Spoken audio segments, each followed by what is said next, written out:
Welcome to Sharp or Square, presented by Hard Rock Bet. We are part of the Volume Podcast Network. This is the show that makes the square sharper and makes the wise guys pay attention. I am Chad Millman. I am joined live by my co-host, my companion, my compadre, my BFF professional bettor, Simon Hunter. Hello, Simon. Chad, how we doing? My brother, we're coming on, even though there's a game that's still ending that we need. That is the Cowboys.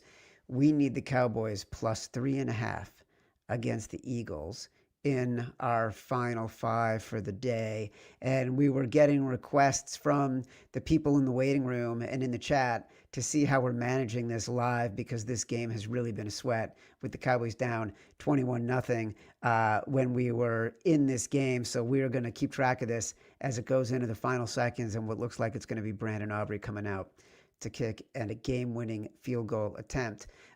In our final five, we had Detroit minus 10.5. We lost. We had Cincinnati plus 8.5. We won. We had Indy plus 3.5. We won. We had the Cards plus 2.5. We lost. So we're 2-2. We had Dallas plus 3.5. We won. I think I'm a little ahead of you.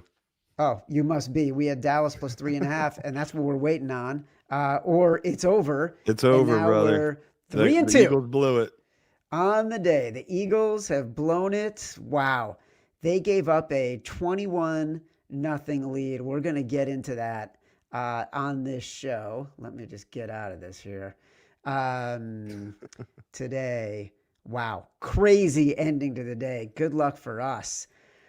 Our last ones out were Pittsburgh plus 2.5. So we made the right call there. And New Orleans minus 1.5. We made the right call there. Ultimately, the last one in was the Colts. And we left the Colts in because they were at 3.5. We took Pittsburgh out because they were at 2.5.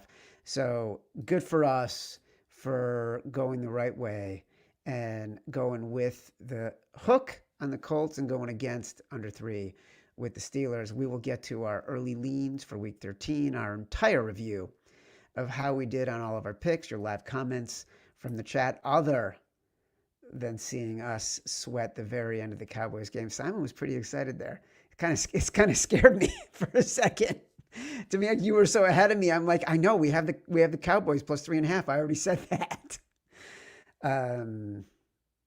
You ready to get into this thing, brother? Let's do it. All right, look. Detroit minus 10.5. Wow, this Lions team was super disappointing. Tough start with Jameis getting a pass back from the receiver and then going 39 yards to Wan'Dale Robinson to start the game. And it was kind of a shit show from there the rest of the game for the Lions, who won it. But boy, did they look bad winning that game. Yeah, it was a bad bet. I honestly, I can't. I'm always going to bet that spot. We talked about there's a ton of trends I love there, and they've been good to us bouncing back. My first thought would just be, you know, bad luck in a game like that where Jameis on a 3rd and 9 or 3rd and 7 throws an incompletion. They get an offsides penalty. They run that trick play the next play. So again, they should have been either a field goal or a punt. They turn into a 7.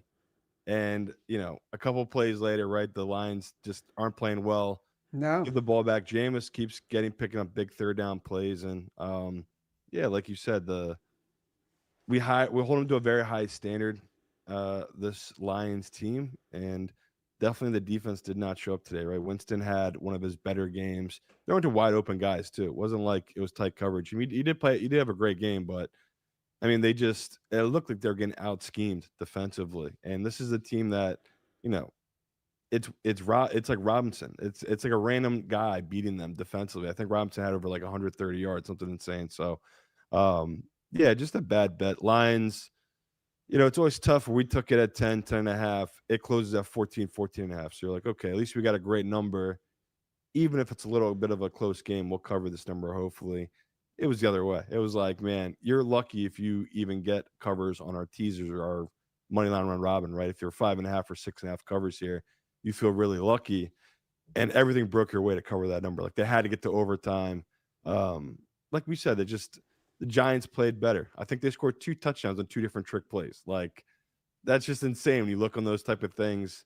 Yeah, just a day we went with one big favorite in this contest, and it burned us. Where we know the deal. If you take a favorite like that, you need almost a perfect game, and Yeah. they had far from that. They had a game where everything feel like a struggle, even when you have a guy like Gibson running for 200 yards, whatever it was. It was just a very bizarre game for this Lions team.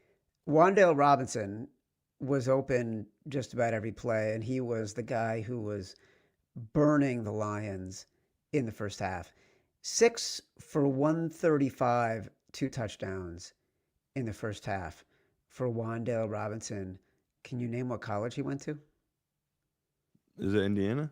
University of Kentucky, the football powerhouse in the SEC, the University of Kentucky. Nobody on the Lions could cover Wan'Dale Robinson or stop Jameis Winston today. And I think there's a bigger issue, which we've now seen consistently with a couple of teams, and we're going to talk about it with the Eagles, which is Jared Goff looks off. He's not getting protection. He's getting sacked consistently on third downs where they used to be converting these plays. It seems like their offense is basically Jahmyr Gibbs, maybe a little bit Amon-Ra St. Brown. Jameson Williams, he wasn't in the scheme with Johnny Morton as the offensive coordinator. He's barely been used and utilized by Dan Campbell. David Montgomery is barely being utilized. We know Sam Laporte is out. Maybe that's having a bigger impact. But this offensive line is not gelling. This offense is not gelling. And unless they get miracles from Jahmyr Gibson, they kind of can't even move the ball. Like they're not moving the ball. He's just running the ball for 85 yards a play. It's weird. It is. It's just we probably should downgrade him a little. They're not the juggernaut we make him out to be, but it's also No. just a game where, like I said, a lot of stuff just didn't go their way. If your defense is giving up 2 touchdowns on 2 trick plays, it is a bizarre world, not your day kind of type of game. So the fact that they won this game outright is insane.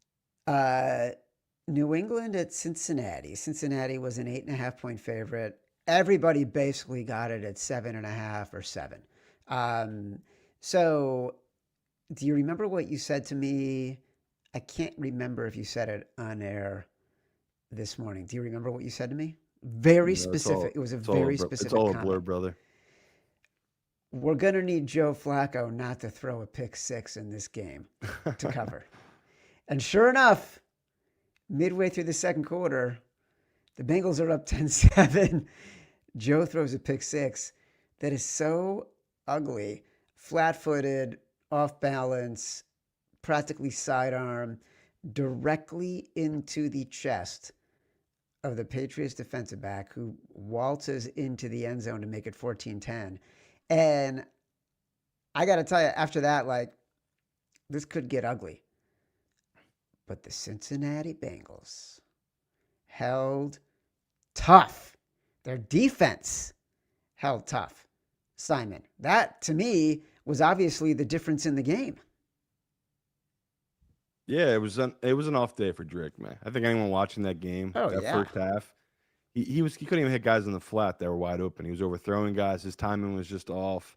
The defense, like you said, they did step up in certain aspects, right? They got turnovers and key stops, and that game though, man, that when he threw that pick 6, I don't know about you, but like you just said, it was so bad because he literally looked at the guy, pumped it, looked away, and then came back to him a second or two later, where it's like the defender's on top of the guy at this point and throws it right to the defender. So I thought we were done, so especially when he took a bad hit and he just looked like he was done, Flacco. And I think they had like 8 tries from the 1 or the 2 yard line, New England at one point, and had to settle for a field goal. And a field goal and no points. They had 2 4th and goal stands in the middle of the fourth quarter. The first one, they stopped them and got called for a penalty, which led to another 4 downs for the Pats.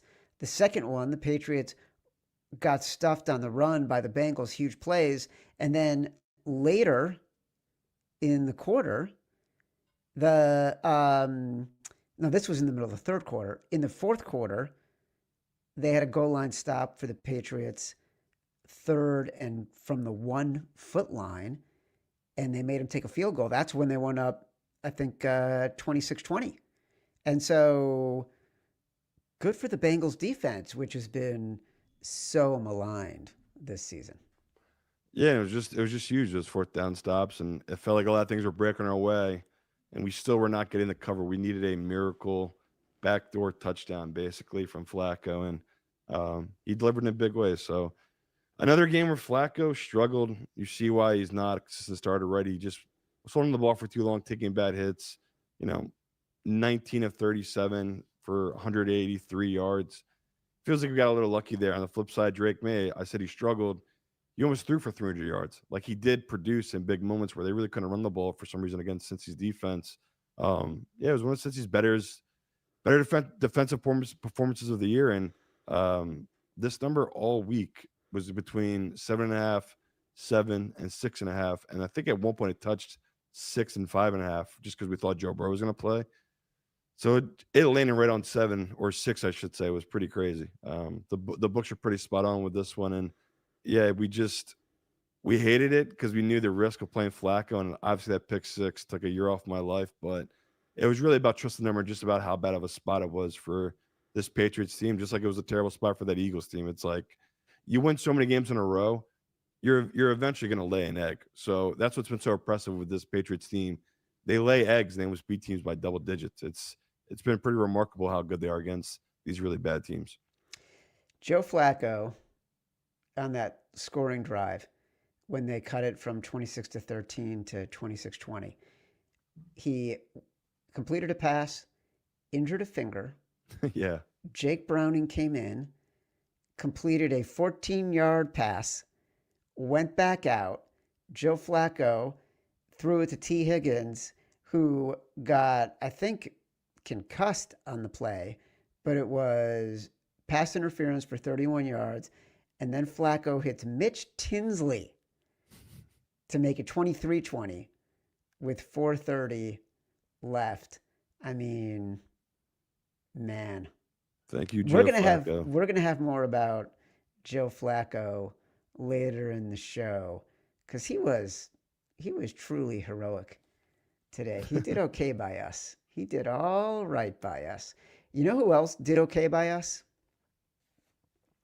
The Indianapolis Colts.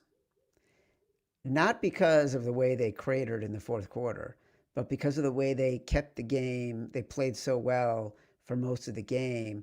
Crazy game. Like the Colts picked off Mahomes inside the 5-yard line on their first series. They followed up with a touchdown.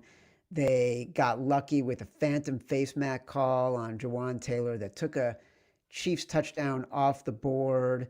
And like their second TG drive was just Daniel Jones dinking and dunking. For a minute there, the Colts looked like a legit contender until they got Mahomes. Yeah, they fell apart. That's fair.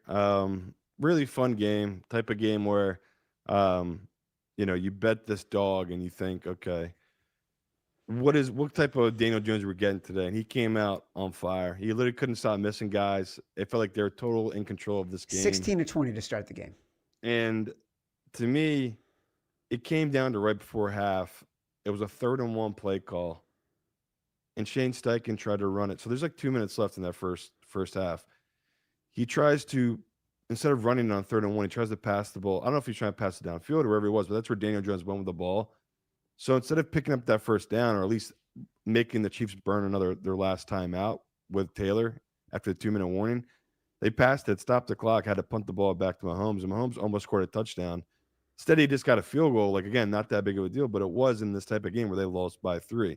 So it feels like they gave away a free 3 points and end that first half, where if he just goes for that first down, that 3rd-and-1, they pick it up, they can eat up that rest of that 2 minutes. They don't need to get Mahomes back the ball. So, in a game with Mahomes and you play really tight like this, it's just little mistakes like that they burn you because every point is so important in these games. So just brutal. First half could have been 14-6, right? They get their 2 red zone opportunities. They score them both where Mahomes is settling for field goals because of bad penalties and stuff.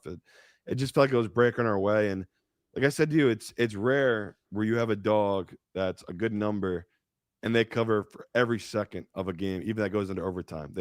And it's still, like we said, was an absolute sweat. But Just playing the number, and not saying you have a blind spot right now, Chad, but you do a little bit with this Chiefs team. You didn't want to take them last week at Denver. This week you fought it a little bit with this Colts team, and it's just I Totally. keep telling you, they keep being overvalued by the books and the general public here. They're just not the team they were before. So even though they're probably the better side today, especially in that second half against that Colts team, it really never felt like they're really going to cover that number. It's just there's just something missing. Like they're just so inconsistent now, especially offensively, where sometimes they make it look so easy, other times they just look so flustered. So, yeah, great cover, but I just this Chiefs team, it's really weird right now. Where it's like I know we're all going to be betting them come January if they make it, but the confidence level with them, it's just something's just off a little bit today. So, a huge win for them, obviously, for a lot of us. Where we talked about they're 0 for 5 on one-score games. They needed this. They desperately needed this type of game.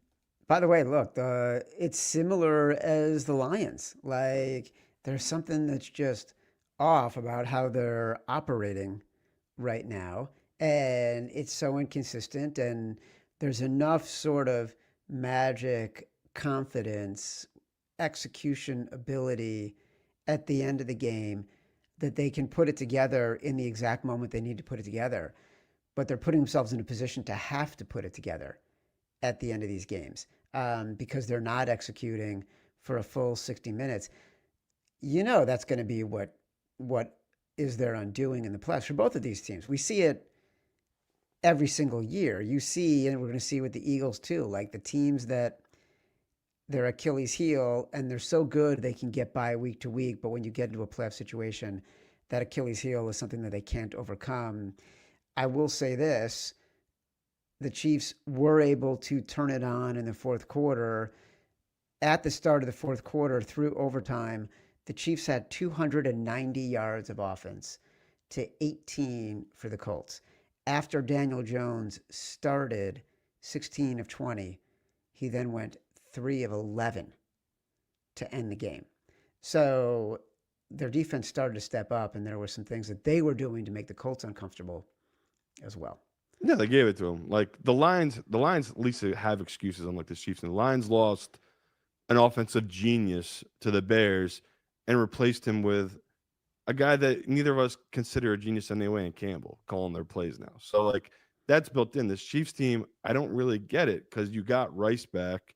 Worthy is not in his second year. Like you feel like that offense should be flying. It's just not. So um it's really weird right now with this team. It's this Chiefs team though, once I say that, I'm telling you, it doesn't really. This doesn't matter to me. Like what Mahomes does now, I'm sure we want to see him play better. But in January, when the games are really tight, he always shows up. That's what makes him, why we consider him one of the best quarterbacks to ever play this game. It's like I joked this number. If it's -3.5 Chiefs at home against this Colts team in the playoffs, I will hammer that Chiefs line. But it's just different in the regular season. They're just playing these close, sloppy games.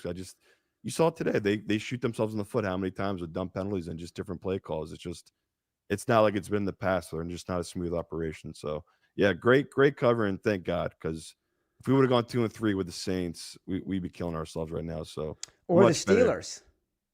Yeah, but we were closer, not on the Steelers, but on the Saints. That was our Well, last one out. is that what it really came down to? I thought it came down to the Colts and the Steelers. No, you would think that.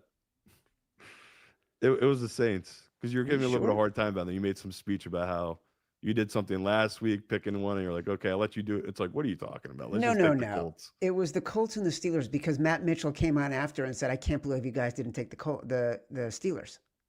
Yeah, I think that was him just saying that. Though I'm saying I don't think it was between the Colts and Steelers. It was between the Colts and Saints. I said Well, the Saints were our fifth one out. anyways, we made the Hey, right it call. was Colts and Saints. Colts and Saints. You're right. Anyways, we made the right call. Jacksonville at I love all Arizona. these situations in Chad's head. Chad, you're the best. Jacksonville at Arizona +2.5. Oh my God, this game is disgusting. Like the Cardinals dominated this game. Trevor Lawrence had a good first drive and they scored a touchdown.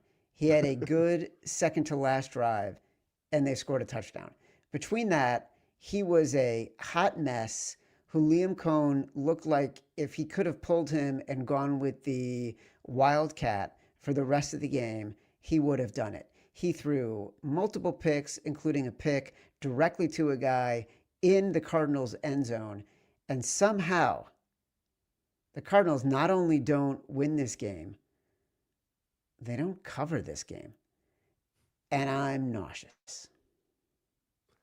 Yeah, tough one to swallow. This is life though, betting ugly dogs, and it's like I want to be upset about it. Um, you know, usually when we bet a dog and we get 4 turnovers, we win those bets, and that's what sucks is like you gave out 2.5 on the show. We said everywhere there was threes. There was threes everywhere, but today it was only 2.5. So if you bet this, you're suffering with us, right? You got the 2.5 and you took a bad beat. So, Trevor Lawrence threw 3 picks.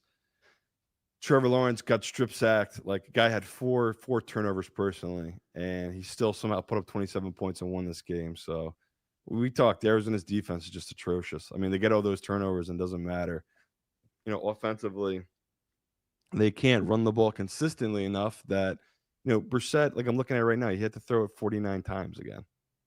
So, like in a game like that, where you get that many turnovers, like again, you got to put on the coaches. You can't have 20 rushes for 55 yards in a game where you get 4 turnovers. You have to lean on that defense and wear them out. So, this Cardinals team we've talked about, they're just a bad team. They're poorly coached. So, I have no regrets. I would have played the same number, same side. Everything we said was true, right? Trevor Lawrence on the road as a favorite.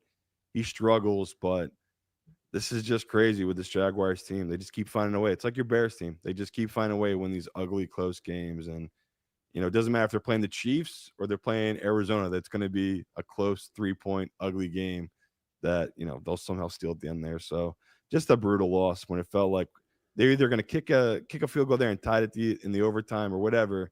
We just had so many points to cover this 2.5. I never got there. So it's tough when it feels like we should have been 4-1. This one's hurting us being 3-2.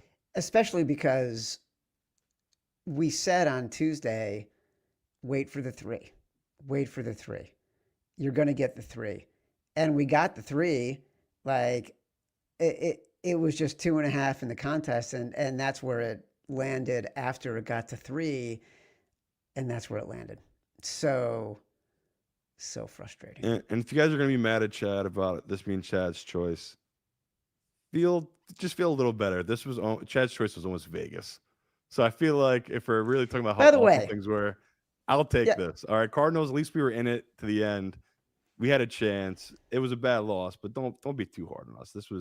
I feel like the right side just got This burned was the right side. It was 100% the right side. It got to 3. The professionals were on this. It was a bad beat. It was just a bad beat. It happens. By the way, it could have easily been the Colts, right? Like they could have, the Chiefs could have scored a touchdown to end that game and won by 4. Instead, they kicked the field goal and they ended up winning by 3. Like we were just on the wrong side of some unlucky plays and coaching decisions that multiplied and ended up going against us.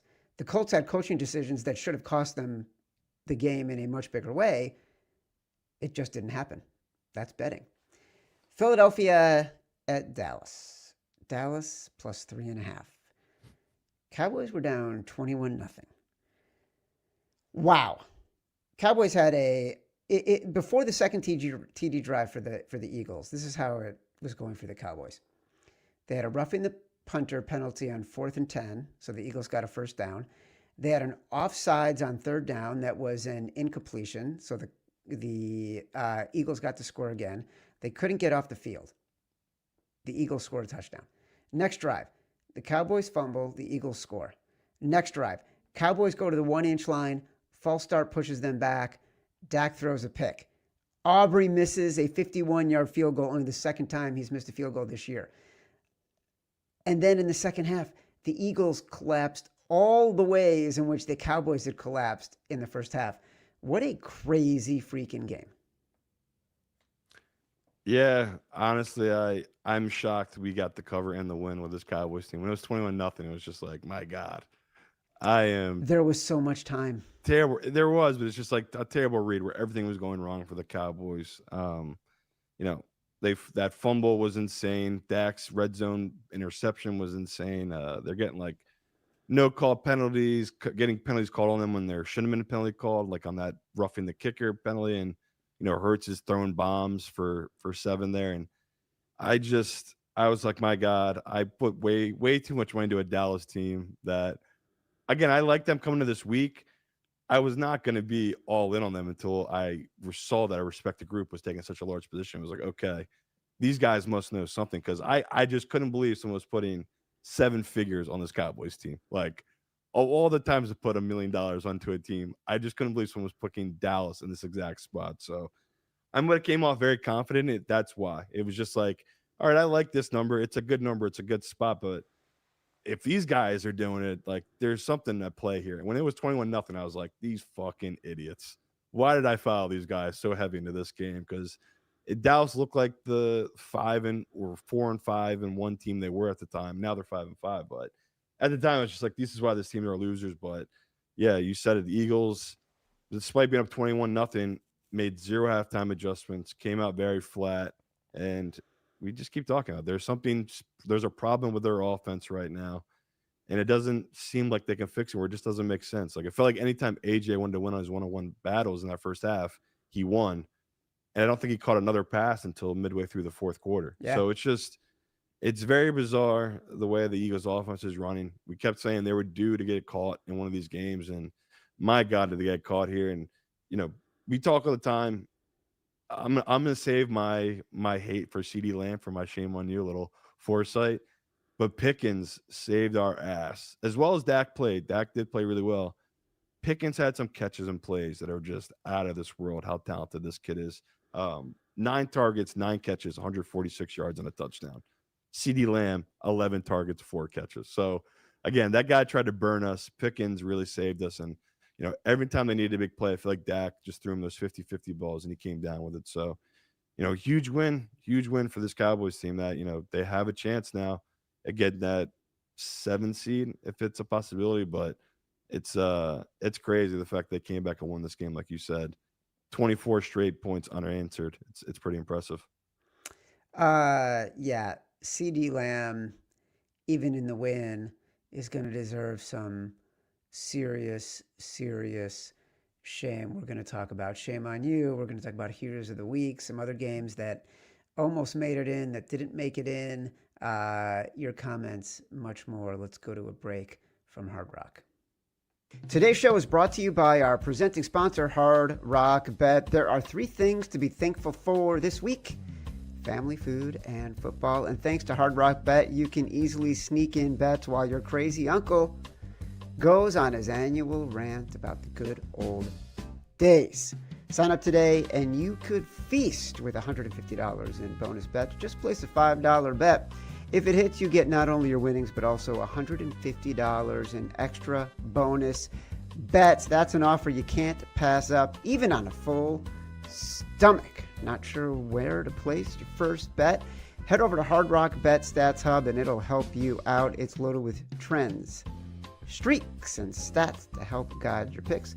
Numbers don't lie, and neither does the data in there. Here's one that stood out to me. When the Packers are home favorites, Josh Jacobs has scored a touchdown in 10 straight games. Man, we love Josh Jacobs touchdown bets. Plus, this week on Hard Rock Bet, you get 3 50% profit boosts, one for each Thanksgiving Day football game. Boost your same game parlay or SGP max, so your bets pay extra winnings. There's new promos every day, so if you're listening to this later, just open the app and check out what you've got any day of the week. Download the Hard Rock Bet app and make your first deposit. All right, lots of comments rolling in.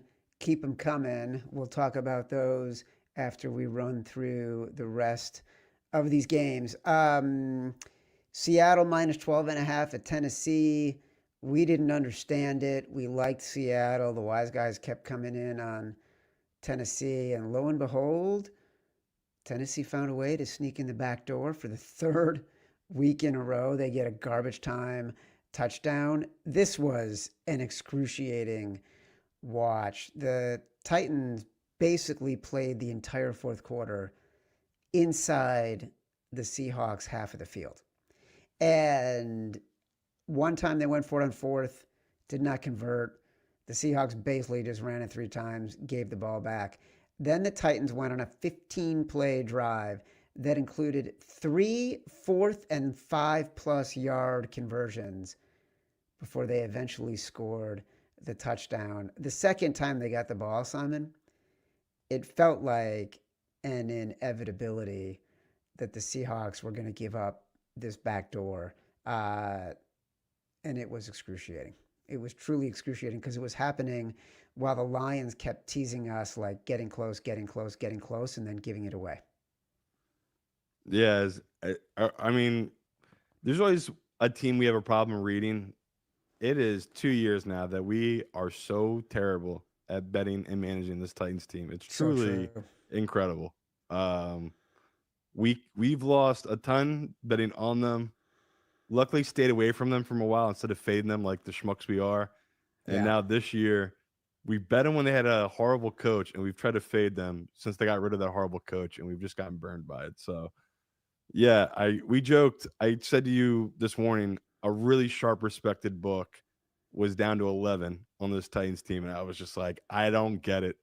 They must really love this Titans team and banking on this back door. And I think the Seahawks are up to 30-10, and it's like, this is what this game was going to be. There's no world where Cam Ward moves this ball against them, and they get that fluky punt return or kickoff return and kind of flip the game like it really did, where it made it a spot where all you needed now was a touchdown from Cam Ward, and he did what he does. I was in the sports book with a buddy, and my buddy bumps me. He's like, it's crazy to watch this Titans team. It's as if Cam Ward has money on his own team, the way he backdoors it. I'm like, yeah, it's called an NFL contract. That's the money he has on this Titans team, buddy. It's like, I think he's playing hard all the time. It's just whatever it is, the defense plays the cover 2 drop back prevention defense, and he just keeps driving the field, either gets the 3 or the backdoor touchdown. He's just killing us right now. So I don't know what we could do. I'm like scared of him now. He's like the boogeyman. I just want to avoid all Tennessee games. Jackson Smith and Jigba in the first half had 155 yards and 2 touchdowns receiving. The entire Titans team had 132 yards in total offense and 0 touchdowns. Like they should have won that game 45-3. The fact that we're talking about another loss from betting against the Titans is as excruciating to me as that Cardinals game. One game I happily avoided, Pittsburgh as an underdog at Chicago. The whole thing felt bad to me. I don't trust Mason Rudolph. The Bears tried to give it away. Caleb, that holding the ball in the end zone like he's playing pee-wee football, and there's nobody who's on the Steelers defensive line who might be considered some of the greatest pass rushers ever, who are coming after him and then fumbling.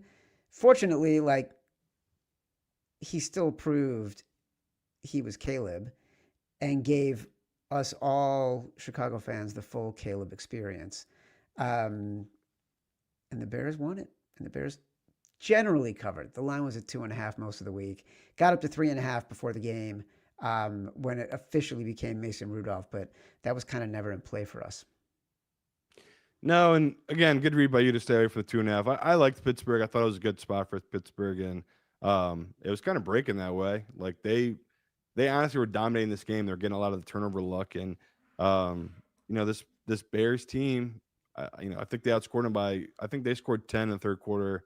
Pittsburgh scored 0, and they got that late 7. They matched Pittsburgh, which Pittsburgh got a late touchdown, and it just when you're scoring 17 the second half, the other team scoring 7 at home for this Bears team that looked so terrible in a lot of ways in that first half. It's just really impressive what this coaching staff does with Caleb Williams. Because once again, it wasn't Caleb Williams' best day. No. Missed a lot of throws, made a lot of bad decisions. But, that DJ Moore touchdown, that's scheme. Like, he was wide open up the seam for that really easy touchdown. And, it's just the type of game the Bears needed to win, because the Bears have this insanely brutal schedule coming up, a lot of divisional opponents. And I thought they would have a letdown game. So really impressive they'd win this one and cover this 2.5. I was too. I thought some of those seam throws that Caleb made, he made a few of them. Those are throws he's been missing.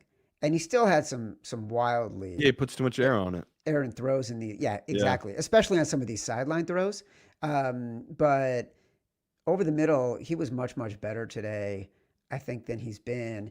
And didn't falter, didn't get flustered after that terrible turnover, stayed with it.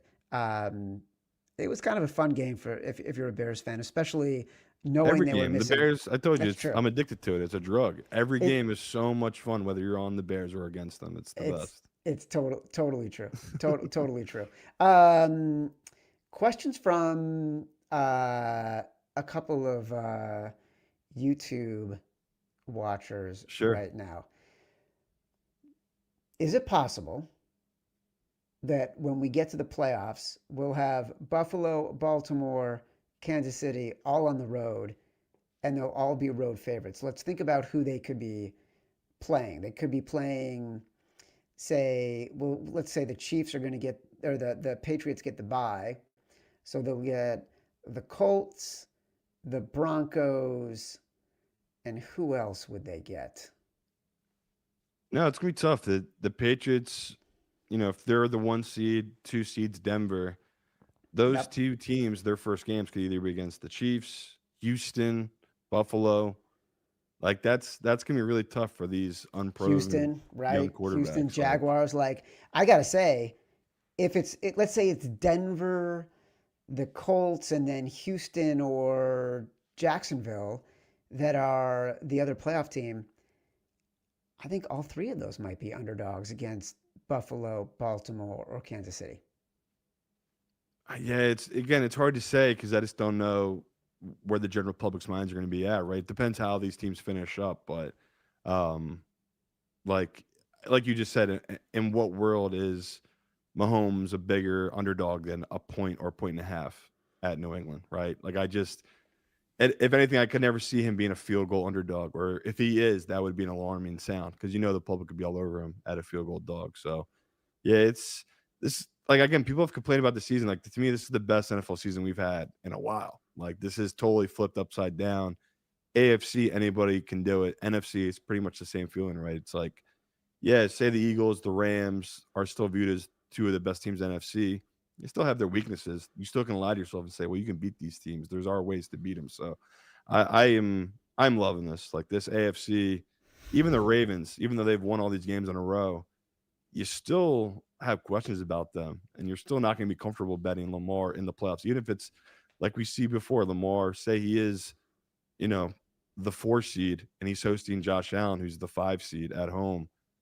That's going to be crazy. If they make Josh Allen a 3-point dog again, we'll probably be taking Josh Allen that spot. So I really love all these matchups. That was from Joe C. TR1 wants to know if this is the week the Eagles fire Kevin Patullo, the offensive coordinator. No, they're not going to fire him. I don't think he's getting fired until the end of the year. I don't think they're making a change in the middle of the season. We'll see. I don't know. It's that's what I love about my owner is he will step in if he feels like he needs to. Because I think we've talked about I don't think Howie can because this is the type of deal where like I feel like he made a deal with the devil, right? You have a coach who won a Super Bowl. He let him pick his OC for this season. So, the head coach, his best friend is the OC. It's just who's going to be the one to step up. It has to be the owner. So I'm hoping the owner steps in, even if they don't fire him, just to give someone else play calling duties. Even though I don't really love Sirianni calling the plays, at this point, I would rather take him over this guy. It just you make no second half adjustments against the Cowboys and you get shut out. That's embarrassing. Someone else wants to know where we stand in our unnamed off the books contest. I don't know if you're able Um, to look it I up. got it pulled up right now, so it's skewed because as people don't realize, we have to take a week off, and everyone's done it in this contest except us. Oh, wow. So that's as if you go 5-0, basically. Like it's going to skew our numbers a little bit, so we'll catch up to people. So we were in the top 100. Then we had that 1-4 week, which really killed us. We are at 57% for the season against the spread. Unfortunately, that only gets us in the 300th place. So it's really close. Including today? Not Yeah. including today. Again, that you have to understand though, Check, is people already have their 5-0 bye week that we haven't taken yet. I see. I So see. like say we take that, we could be back in the top 100. It depends what that's going to do for us, but we know the deal. We need to get above 60%. So we need a 5-0 4-1 week, and once we do that, we'll be up to 60% again, which is what we need. All right, Simon, let's do some shame on you. Would you like to go first? I'll go first. Give me your shame on you. Shame on you, CeeDee Lamb.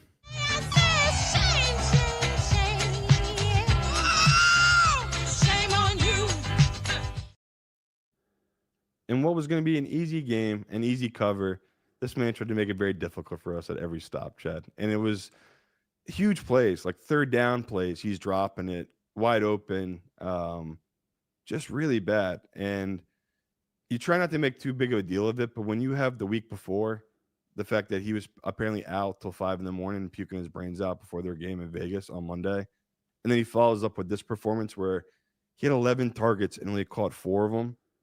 You can't say that's on Dak, where everyone else, like I said, Pickens 9 for 9, and a couple of those were 50-50 balls. So I really was upset with CeeDee Lamb. I thought we were going to lose this game. It was going to be because of him. It's just the Cowboys were making a lot of mistakes, shooting themselves in the foot, but CeeDee Lamb was by far the most egregious player in this game. So a guy at his level, a top 3 wide receiver in this league, you just do not expect him to have multiple games like this season. So it's alarming how bad he was in this game. And he almost burned his butt. Luckily, he didn't. Including the drop in the end zone on 4th down when they could have gone up by a touchdown with hit him in the about 2 stomach. minutes left. Yeah, Yeah. went right through his hands, hit him in the breadbasket. For me, shame, Shane Steichen.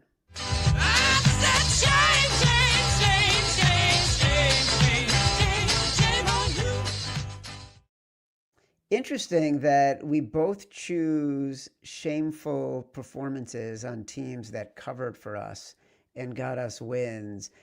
You mentioned Shane Steichen's play calling earlier in the show, and when they had a 3rd and 1 and could have run out the clock if they had run the ball and gained the 1st down, and instead they passed it incomplete. 4th and 4 with about 2 minutes left in the game. If they go for it from midfield, they win the game. It's over. And Shane Steichen decides to punt the ball. All of the analytics, of which everybody is following and of which Shane Steichen is a disciple, say you go for it in that situation. If you go for it, ESPN gave them a 65% chance of making it. Obviously, if they go for it, the percentage of winning the game increases enormously because it's going to be very hard for the Chiefs to get the ball back. And if they do, they're getting it back in a deep part of their field, much deeper than even where they started.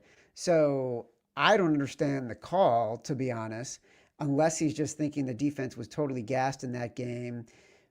But you gave the ball back to Patrick Mahomes with a lot of time left. And clearly it didn't work out because you went on to lose the game. So shame on Shane. Simon, who's your hero of the week? Even though we didn't cover, I'm going to give it to Gibbs of Detroit Lions. Interesting. I had an obscene amount of money on the Lions -5.5, and that number felt deader than dead. And because Goff just was off today, he just was not having his day. But Gibbs, 15 carries, 219 yards, averaged 14.6 yards per carry for 2 touchdowns.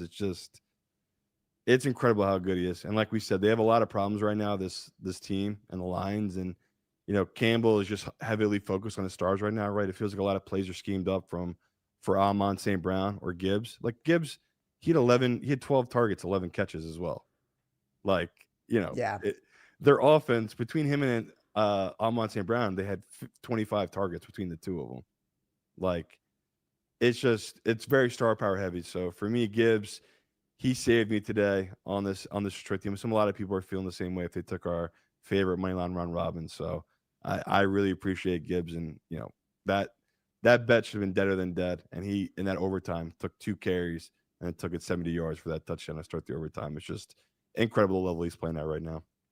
I was going to go for my Sharper Square hero of the week with Joe Flacco, who, if you're a Bengals fan, this might be his last game of the year. He did us proud. We won 2 games with him against the spread, his only 2 wins against the spread as a Bengal. But I'm actually going with Lou Anarumo.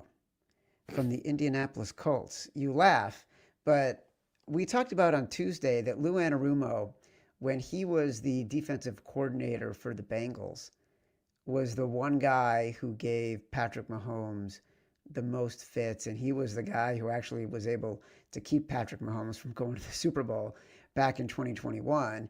And that window where Joe Burrow really had the advantage and the Bengals had the advantage was also because of Lou Anarumo's defense. He was showing film of those Bengals teams to the Colts all week. We talked about how he devised a scheme that usually gave Patrick Mahomes trouble. And look, he did it again today. They got gassed and they got beat. But he kept that game close enough for us to get the cover today. And for that, Lou Anarumo deserves to be a Sharper Square Hero of the Week. Simon Says was Detroit minus 10.5. Chad's choice was Arizona plus 2.5. Brass Balls was New Orleans minus 1.5. Ay. Rockin' a hard place. New England plus 7.5. Sharp versus Square. You had Dallas plus 3.5. I had the Raiders minus 3.5. Favorites parlay. Rams, we'll see tonight. Ravens. We had Green Bay. We had Philadelphia. And then I think did we have Detroit minus 5.5? Is that who we had? Yeah, I let us put Philly in there. I was almost positive I didn't let us put Philly in. I wonder if I recorded it wrong. Yeah, because I said just stay away from Philly. Hey, folks. Yeah. Faves parlay was Raiders, Saints, KC. This must be the wrong one. Yeah. Yeah, it was Raiders, Saints, KC, Seattle minus 5.5, Green Bay. Yeah, that's weird. I just transcribed it wrong. And then the underdog parlay, thank you, Matt Mitchell, was Cincinnati, Dallas, and Arizona. Thank you, Cowboys. Listen, week 13 is Thanksgiving week. So we do not have a Thursday episode. But any early leans that we're looking at for week 13 right now, I'll be honest, I haven't given it a whole lot of looking yet. I did a lot of stuff, but I don't want to ruin it too much because we obviously are doing one big show on Tuesday. But Give me your highlights. Just for Thursday, again, I'm a degenerate. I bet all this stuff early. I took the Lions. They're -3 right now against Green Bay at home. Threw a little on Dallas. They're plus 3.5 against the Chiefs at home. And I threw a little on the Bengals plus 8.5 on Thursday night against the Ravens. For Friday, tasty. The Chad and Simon Bowl. I didn't take a position yet because I wanted to be on the Eagles, but still at 7. So I'm just gonna be patient and wait. But yeah, if it gets 7.5, I'd be tempted to take the Bears. But at 7, I'm kind of indifferent. I want it to move off. If it's 6.5, I like the Eagles. 7.5, I probably could end up on the Bears. I just this is way too early grabbing these lines, but it's just ones that jumped out to me. The Browns are plus 6 at home against the 49ers. I'm not rushing to bet it because I'm interested to see if that line does move a little bit. But anything above 6, plus 6 or above, I think it's a good number for this Browns team in this matchup. And I can't believe it, but Colts -3.5 at home against the Houston Texans. I know they're saying CJ is going to be back. I think the love for Houston is going to be at its peak right now. People are just really loving this team. That's why they're kind of sucking in with this hook here. So I'm going to take that early number just in case CJ is out again. It is Davis Mills. I know he's 3-0 and people are loving it, but I don't know if this is a great spot. Davis Mills on the road indoors in this type of crowd environment. So that was another early line I grabbed. All right. Before we do our final review and I remind everybody what we took, we can officially announce that the Sharper Square NFL Pick'em contest is actually officially coming back. It's longer than we wanted it to. There's a lot of regulations you got to jump through to do these kinds of things in the world that we live in of official sports betting, regulated sports betting. Because there's a weird holiday schedule, we're going to kick it off for the games of week 14, give people a minute to sign up. We're going to go through the Super Bowl. Think of this as your second chance pick'em contest. If you're way out of the picture in your pick'em contest, if you've already lost your survivor contest, this is what you get the chance to play in. And the good news is there'll be no more stale contest lines. Standard 5 picks per week. A week 14 launch means picks will be available the night of December 1st for 9 contest weeks. The grand prize from Hard Rock will be a free trip for 2 to sunny South Florida with a 2-night stay at the beautiful Seminole Hard Rock Hotel and Casino, plus some NBA tickets. It'll be awesome. Thank you for your patience. Thanks for our awesome sponsor, Hard Rock Bet. We're so glad we can get this second chance pool off the ground for all of you. All right, we won with the Cowboys plus 3.5, the Bengals plus 8.5, and I already forgot who else we won with today. Colts. Simon, we won the Colts plus 3.5. We lost with the Lions minus 10.5 and the Cardinals plus 2.5. Man, long day. This has been Sharper Square, presented by Hard Rock Bet, part of the Volume Podcast Network. We will be back with our next Sharper Square on Tuesday. To go over the entire NFL slate, watch or listen on YouTube at Sharper Square. Like this video, subscribe to the channel, download us from Spotify, Apple Pod, wherever you get your pod. Rate, review, subscribe, leave us 5 stars. Say whatever you want. Feedback is a gift. Till next time, love you. One play at a time for as long as it takes.